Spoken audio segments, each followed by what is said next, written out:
আজি লোকসভাৰ মজিয়াত ৰাষ্ট্ৰপতিৰ অভিভাষণৰ ওপৰত বক্তব্য ৰাখিবলৈ গৈ অসমৰ কলিয়াবৰৰ সাংসদ গৌৰৱ গগৈয়ে প্ৰধানমন্ত্ৰী মোদীৰ বিৰুদ্ধে সৰব হৈ পৰে। গৌৰৱ গগৈৰ এই বক্তব্যক আমি সম্পাদকৰ পছন্দ হিচাপে চিহ্নিত কৰিছোঁ। সম্পাদকৰ পছন্দৰ বাতৰি আমি অনুষ্ঠানৰ পৰা বিদায় ল'ব ওলাইছোঁ।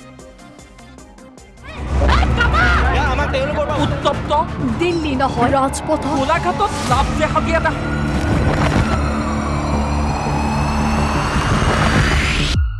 एक विशेष सम्राट का जीता जागता राज दरबार धीरे धीरे बनता जा रहा है।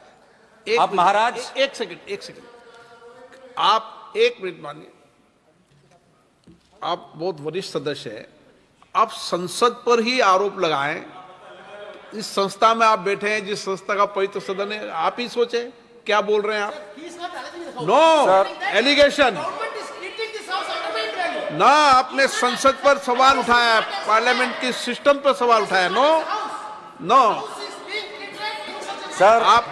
सर मैं अपनी बात रखूं। हाँ। मैं सदन की मर्यादा और भारत की संसदीय की इतिहास की मर्यादा की संरक्षण में बोल रहा हूं।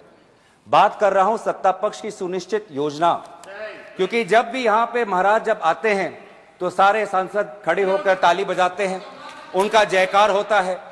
जो जिस जिम्मेवारी से हम आते हैं, जिस जिम्मेवारी से हम आते हैं सर, वो जिम्मेवारी को हम भूल जाते हैं। और महाराज भी आते हैं, कुछ क्षण बैठते हैं और फिर वो चले जाते हैं, विदाई देते हैं और एक भी सवाल का उत्तर नहीं देते। सर इससे पहले भी सदन में और इस संसद में बहुत से प्रधानमंत्री राष्ट्रपति के अभिभाषण में बोले ना, माननीय आदरणीय अध्यक्ष महोदय, इस संसद की बात कर रहे हैं। संसद में बोले, संसद के इतिहास की बात कर रहे हैं सर। इस संसद के इतिहास में बहुत से प्रधानमंत्री आए हैं, सभी प्रधानमंत्री ने अपने अपने कर्तव्यों का पालन करते हुए प्रश्नों का उत्तर दिया। लेकिन हमने शायद पहली बार हमने एक महाराज को देखा जिसने 5 साल में किसी भी विभाग का प्रश्न का उत्तर नहीं दिया। गलत सर, ये ख्वाहिश हो सकती है सर, ये उनकी व्यक्तिगत ख्वाहिश हो सकती है कि भारत की लोकतंत्र को राजतंत्र में परिवर्तित कर दे। ये उनकी व्यक्तिगत ख्वाहिश हो सकती है, लेकिन उनकी व्यक्तिगत ख्वाहिश में विपक्ष अटकलें डालेगा। आज हम सदन में हम देखें सर, रिकॉर्ड पे देखें, आज इसी सदन में हमने देखा कि पिछले सत्र में जब विपक्षी सांसदों को निलंबित किया गया था तो 14 बिल 3 दिन में पारित हुए। अभी तो शुरुआत हुई है, धैर्य रखिए। 2 घंटे से हम आपकी बातें सुन रहे हैं, अब आप भी दो सुनने का धैर्य रखिए। 2 घंटे से हम सब बैठे हुए हैं, अब हमारी बारी है और सुनने का धैर्य रखिए। 2 घंटे से हम सुन रहे हैं, अब माननीय सदस्य प्लीज बोलना की शक्ति है। माननीय सदस्य प्लीज, आप नीतियों पर, कार्यक्रम पर कितनी भी तीखी आलोचना करो, लेकिन सदन के निर्णय पर मैंने पहले भी कहा था, आप सब वरिष्ठ लोग बैठे हैं, सदन के निर्णयों पर उंगली नहीं उठाएं। ना सदन के निर्णय पर उंगली नहीं उठा सकते आप। नो उठा सकते हैं अभी तक सर। आप बताइए। 78 सर, रूल 378। समय पूरा दीजिएगा सर। 378 समय पूरा दीजिएगा सर।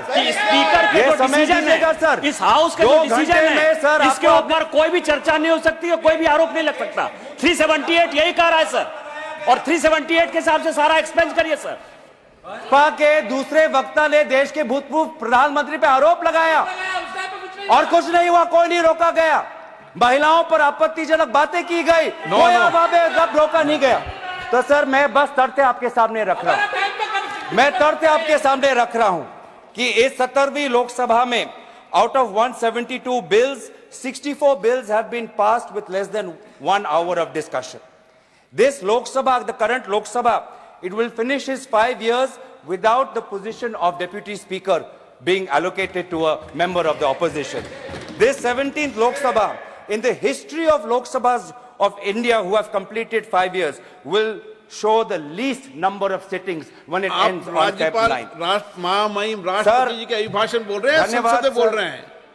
अध्यक्ष महोदय, मैं आप धन्यवाद। ये जो सुनिश्चित योजना है और कि लोकतंत्र को खत्म करके राजतंत्र को कायम बनाना, राजतंत्र को की जो एक परंपरा यहाँ पे स्थापित करने की कोशिश सत्ता पक्ष कर रही है, इस राजतंत्रों को बनाने में भ्रम एक विशेष अस्त्र इनका होता है। भ्रम बहुत जरूरी है लोगों को भ्रमित करने में, और सर इसमें तो ये माहिर है। ये सरकार तो सर इवेंट मैनेजमेंट में डॉक्टरेट है, और लोग कहते हैं इवेंट मैनेजमेंट, मैं कहता हूं अटेंशन मैनेजमेंट। ये अटेंशन मैनेजमेंट में ये इन्होंने पीएचडी की है कि कैसे लोगों का ध्यान भटकाया जाए।